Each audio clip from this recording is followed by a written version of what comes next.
Tapi aku lupa kalau aku juga harus main. Jadi di tengah-tengah nonton disuruh ke backstage buat siap-siap perform. Terus habis turun dari stage, aku langsung balik nonton lagi karena emang beneran gak mau ketinggalan. Menurut aku bagus banget, seru banget gitu, kayak performance-nya, terus kayak musiknya semua tuh bersinergi. Jadi enak banget ditontonnya, seru banget. Antara drama musikal dengan film, apa yang lo rasain perbedaannya? Warna-warna karakternya beda banget sih gitu.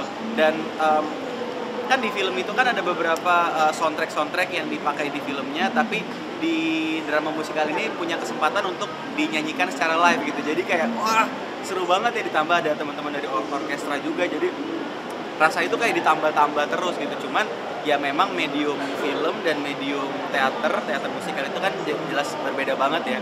Cuman menurut aku ini jadi punya warna sendiri sih, jadi punya ciri khas sendiri.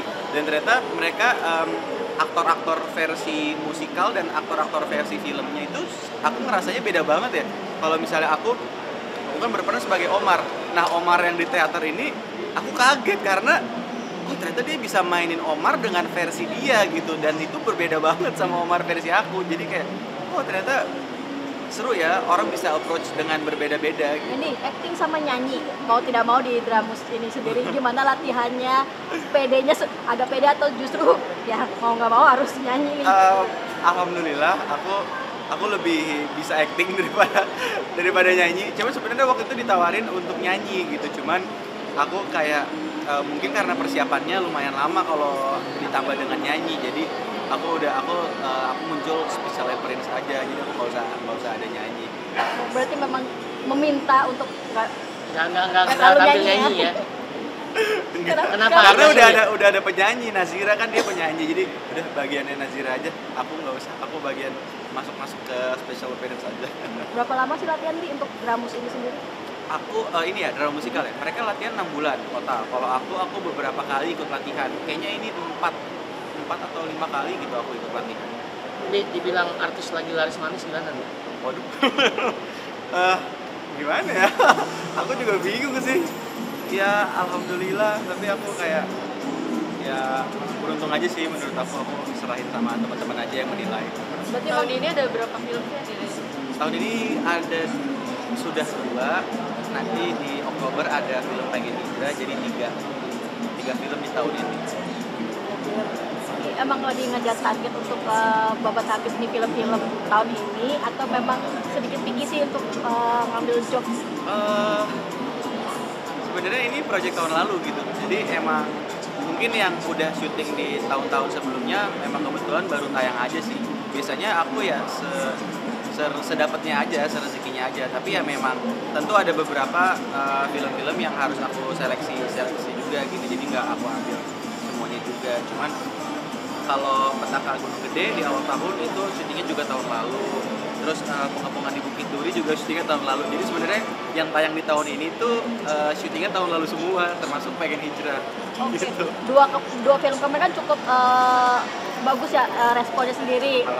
Pengen Hijrah ini gimana? Nah, Pengen ini seperti apa sih lu ngeliat? Aku udah nonton filmnya 2 kali dan aku happy banget sama hasilnya. Menurut aku ini film yang punya identitas sendiri sih, jadi beda banget. Karena mungkin kita di awal juga punya niat mau bikin sesuatu yang baru lagi kali ya. Jadi itu mungkin bisa kelihatan ketika nanti teman-teman nonton filmnya, jadi kayak ini kok ada perasaan-perasaan yang beda gitu.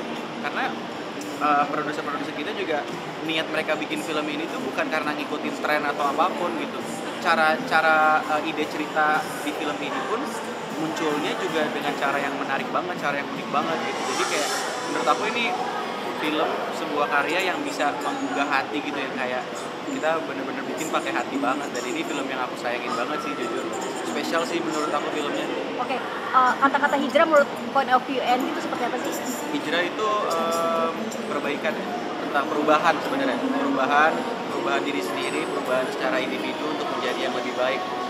Bukan perubahan secara mungkin agama, itu bisa juga dikaitkan ke situ, cuman menurut aku lebih luas lagi sih gitu, kayak intinya self improvement, menjadi yang lebih baik. Kekurangan diri sendiri tuh kita cari kekurangannya, kelemahannya, terus ya berhijrah dengan cara kita masing-masing aja. Kalau Andy, kehidupan nyata hijrahnya Andy itu seperti apa sih? Mungkin Hijrahnya aku kebiasaan sih, kayak habit-habit yang buruk tuh kayak dibuang-buangin gitu. Kayak mungkin procrastinating, kayak mungkin menunda-nunda sesuatu, itu juga contohnya. Jadi kayak intinya ya perbaikan diri aja sih, self improvement, pelajarin diri, lebih kenal diri sendiri. Itu sih aku lagi pelajarin kayak gimana caranya lebih kenal lagi sama diri sendiri gitu. Karena kalau kita nggak kenal diri sendiri, kita jadi makin banyak pertanyaan-pertanyaan yang muncul di otak. Tapi kalau kita kenal diri kita sendiri, ya kan aku kenal diri aku sendiri. Jadi aku tahu gitu, ini aku lagi ngalamin hal apa sih, aku lagi kenapa sih gitu. Kan tren anak muda kalau soal hijrah kan selalu ngikutin circle yang sekarang nih kan, misalnya hijrah nih. Kalau lu sendiri sempat tertarik atau pernah ditawarkan gak sih? Aku setuju sih, maksudnya dengan lingkungan tuh kan ngaruh banget ya. Sebenarnya orang, apalagi anak-anak muda yang masih nyari jati diri, dengan lingkungan yang baik pasti itu bisa mengarahkan mereka ke arah yang lebih baik. Tapi kalau yang sebaliknya justru akan berbalik arah juga. Cuma kalau aku sih lebih fokus sama diri sendiri, karena aku tipe orang yang introvert, nggak terlalu banyak temen. Jadi, dan alhamdulillah teman-teman aku juga tiba-tiba semakin aku dewasa, jadi kayak mungkin hukum seleksi alam jatuhnya ya.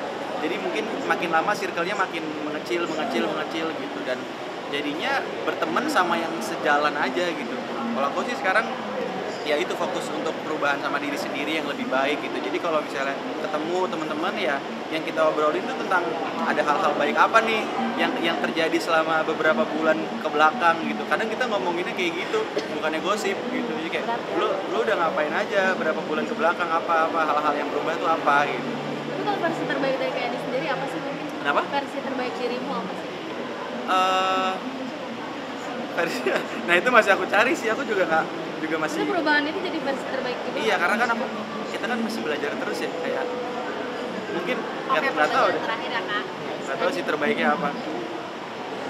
Kak Edi, kalau secara karir mungkin ada target nggak sih mau masuk nominasi BFFK atau sampai ke Berlin? Kalau misalnya pengen banget, cuman aku nganggapnya itu bonus aja, bonus dari hasil kerja keras. Kalau emang diapresiasinya lebih diapresiasi lagi ya alhamdulillah.